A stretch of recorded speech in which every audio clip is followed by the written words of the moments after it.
War is peace. Freedom is slavery. Ignorance is strength. If you haven't spent your whole life swimming in anime cliches, you'd probably know this is from George Orwell's 1984, a novel famous for its biting satire of authoritarian governments.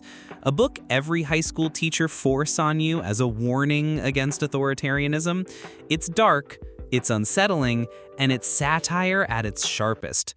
Now, imagine 1984, but instead of telescreens and political purges, you've got morality police arresting people for whispering about undergarments or making any suggestive hand gesture.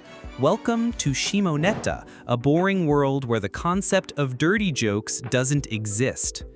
At first glance, it's just a dumb sex comedy. Characters screaming about dirty magazines, underwear raining from the sky like leaflets in a war zone, a girl in a cape of panties leading a rebellion.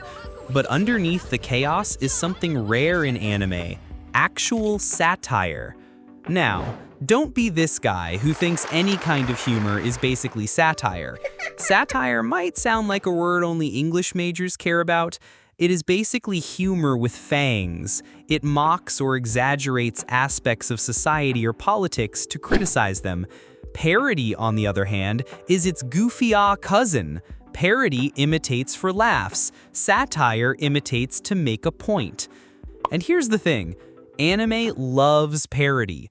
Over-the-top fight scenes, recycled tropes, fourth wall breaks, it's all over the place. But genuine satire, the kind that critiques culture, society, or politics the way Orwell did, that's rare. Compare this with Western animation or literature, where satire thrives, from Jonathan Swift's A Modest Proposal to South Park's relentless skewering of politics and pop culture. Biting commentary is celebrated. Normal words, but a horse guy. BoJack Horseman, Boondocks, even The Simpsons. Anime, on the other hand, not so much. Even shows like One Punch Man that poke fun at superhero cliches usually slide back into the very tropes it critiques. Maybe that's part of the problem. Satire requires self-awareness, and anime as an industry isn't always great at laughing at itself. When your global appeal depends on selling cool-looking characters and idealized worlds, biting the hand that feeds you might not seem profitable. That said, the rare satirical works that do emerge, like Welcome to the NHK with its bleak dissection of otaku culture, hit harder precisely because they're scarce.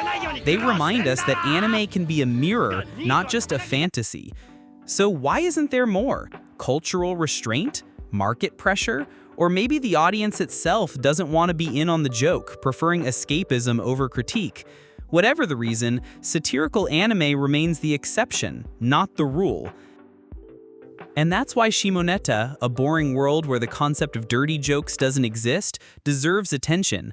On the surface, it looks like a juvenile sex comedy where characters scream about panties and dirty mags. But beneath the crude humor lies something sharper, an honest-to-God critique of censorship, repression, and how absurd society becomes when you try to sterilize human expression.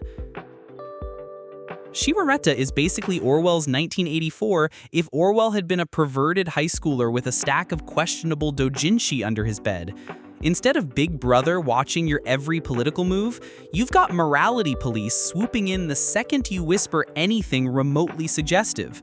And what's the rebellion against authoritarian rule? Not pamphlets or underground meetings. It's guerrilla squads dropping 18+ pictures from airplanes like it's D-Day. Both worlds feature surveillance that would make your paranoia Instagram ready. Telescreens in 1984, morality collars in Shimoneta, both show underground resistance trying to subvert the system. Winston with his forbidden diary and illicit love, Soaks with, well, lewd posters and dirty puns. Both critique what happens when natural human expression is suppressed. The big difference? Tone. Orwell is a cold, sharp scalpel of satire, cutting deep and leaving you unsettled. Shimoneta is a cartoon hammer, ridiculous, over the top, and often sexual, but it hits the same point. Censorship is absurd, repression is chaotic, and human impulses won't be tamed. One makes you shiver in horror, the other makes you laugh, and maybe blush a little. In other words, 1984 and Shimoneta are like cousins at a family reunion. One shows up in a black suit with a clipboard, the other in a tutu and clown nose, throwing confetti everywhere, but both are trying to tell you the same thing. Control too much, and chaos or rebellion is inevitable. So how does Shimoneta pull off its satire? First, it exaggerates censorship to the point of absurdity. People wear government-issued chokers that literally monitor their speech and movements for anything indecent.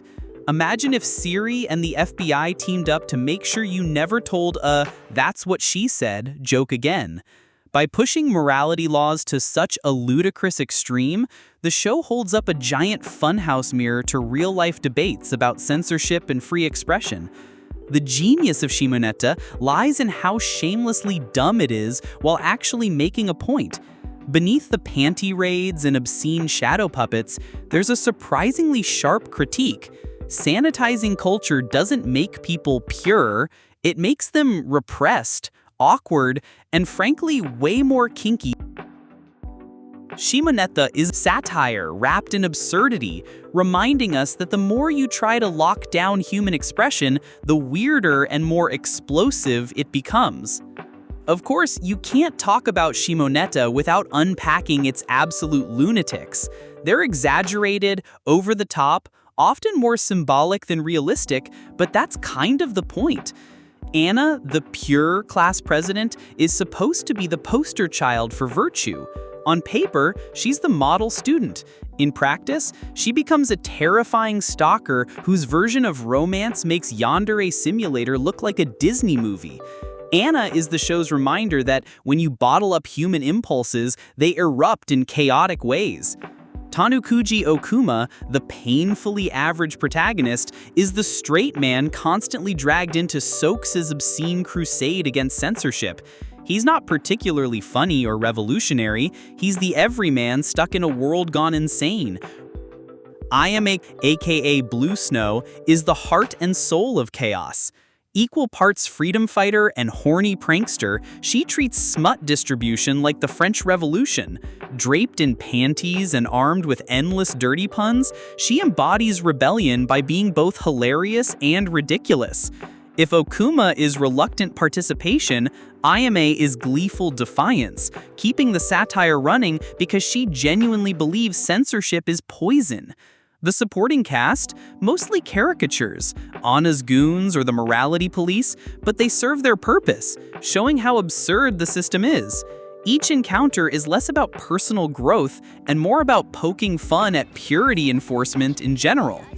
Shimoneta isn't a masterpiece. While some jokes land, many are forced or overused.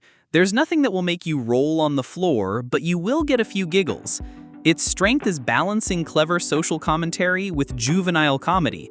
At just 12 episodes, it's a quick binge, perfect for anyone curious to see how far anime is willing to push dirty jokes as rebellion. The music deserves a mention too. Dumb in the best way possible. Bombastic openings, over-dramatic background tracks, all enhancing the absurdity rather than emotional immersion. So, while anime overflows with parody and trope-heavy comedies, true satire is rare, and that's why Shimoneta deserves recognition. Crude, messy, very dirty, but bold enough to point out the absurdity of the real world while wearing underwear on its head. Sometimes, to point out the absurdity of the real world, you have to scream obscenities in the fake one. And honestly, Shimoneta understood that better than most.